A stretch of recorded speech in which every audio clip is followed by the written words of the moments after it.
Here is something in Borderlands 4 that I haven't seen the community talk about, and I want your opinion on the subject. So let's talk about enemy health bars, because Gearbox Software seemingly added a few new ones which could impact the way we play the game. So before we go into the gameplay implications, let's look at my buddy Killer 6 unknowingly revealing the health bar types during his hands-on play session. As Killer 6 quickly browses through the game's menu, we get a glimpse of the color preset settings, where you can adjust the game's colors based on your color blindness. This is not just a great accessibility feature, but also the source for today's topic. Because if we look at the top right, several health types are displayed. And for folks that are hoping to get the pearlescent rarity back in Borderlands 4, well, according to this list, it's not in the game at launch. So fingers crossed for the DLCs, as that's where Gearbox has introduced new rarities in past Borderlands games. But I digress. So going back to the health bar types, we see Flesh, which has always been weak against incendiary damage, Shield, which has always been weak against shock damage, and Armor, which has always been weak against a corrosive damage. Then we get two new health types, Overshields, and I've only seen this on your Vault Hunter, which temporarily provides them with an additional shield on top of their current health bars. Then there's the Iridium health type, which is new but also kinda not, as it's only been used once during the final stage of the Agonizer 9000 boss fight in Borderlands 3. But seeing it displayed here makes me wonder if we will see more enemies with this type of health bar, and how these different health bars could impact the gameplay, because they didn't just add a new color for the fun, right? Or else we could have just had pearls. Am I right? So let's go over that.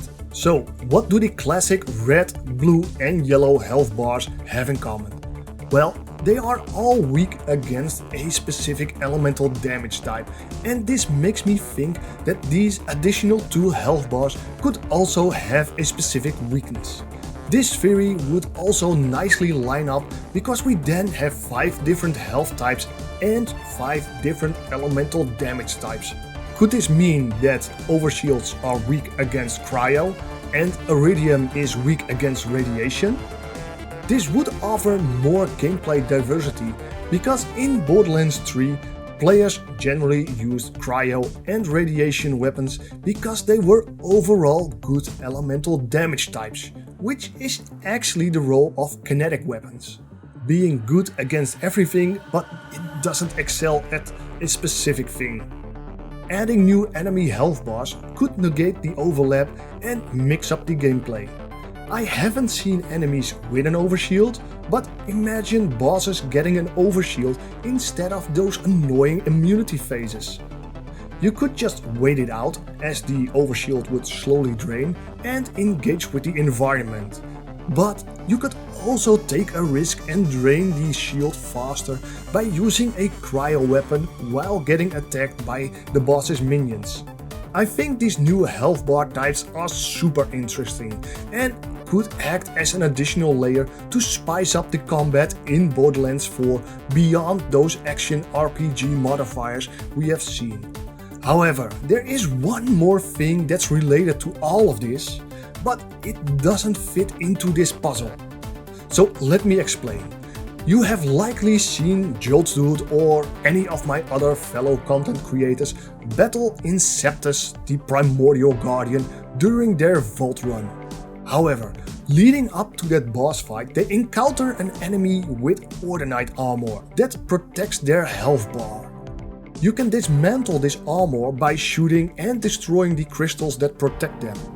But the noteworthy thing is that the health bar color of this Ordinite protection isn't displayed in the color preset settings. So pearls are back on the table, right? Right? Well, let me know what you think of all of this in the comments down below. Thank you for watching, and I'll see you in the next one.